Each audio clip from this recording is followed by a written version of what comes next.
테스를 가져왔습니다. 네, 왜요? 저번 주에는 삼성전자를 가져왔다라고 하면은 네. 삼성전자 밑에 이제 벤더사들도 상당히 어려질 수밖에 없다. 네네. 오늘 오전에 이제 스튜디오 들어오기 전에 제가 잠깐 리포트를 봤는데 유안타증권에서 이 삼성전자의 내년 1분기 실적이 바닥을 칠 것이다라는 리포트를 냈더라고요. 네. 결국에는 이제 삼성전자 제가 저번 주에 위기의 종목을 드린 이유가 이 디램이라던가 낸드 플래시 주력 상품에 대해서 단가가 계속적으로 하락할 수밖에 없는 상황들이 만들어지고 있고 단가가 계속 하락한다면은 오히려 이제 공급을 늘려가지고 공급과잉 현상을 만들게 된다라고 하면은 이 상품 판매 단가가 훨씬 더 줄어들 수밖에 없는 상황들이 마련이 되거든요.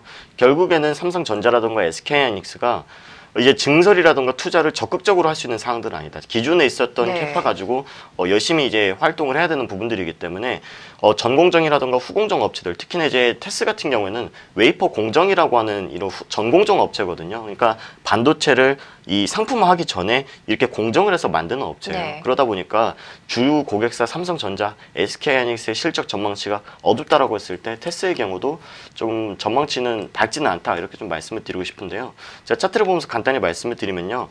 월봉상 낙폭 과대는 맞습니다. 뭐 실적이 안 좋고 전망이 안 좋지만 네. 너무 이제 계단식 하락을 했기 때문에 정말 여기 가지고 계신 분들은 이도저도 못하는 상황이면 맞습니다. 근데 저 같은 경우에는 이게 기술적 반등이 나올 수 있는 시점이다라고는 보고 있거든요. 네. 15,000원까지는 충분히 나타낼 수 있지만 상승 모멘텀이 없다. 결국에는 트레이딩 관점에서만 접근할 수 있지 이것을 뭐 오랫동안 끌고 가기에는 상당히 어려운 구간에 있고 이 반도체 같은 경우에는 제가 사이클이 4년 사이클이라고 말씀드렸거든요.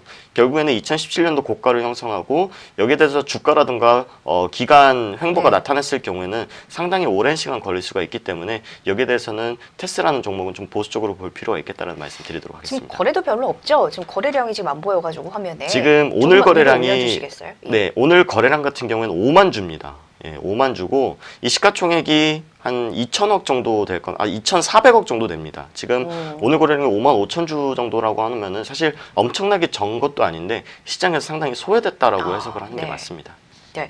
자, 위계 종목으로 전에 삼성전자를 언급을 해주셨는데 그 밑에 또 이런 부품 업체들도 힘들 수 있습니다. 그런 의미에서 최근에 또 꾸준한 주가 하락세를 겪었던 테스를 오늘의 위계 종목으로 언급을 해주셨습니다.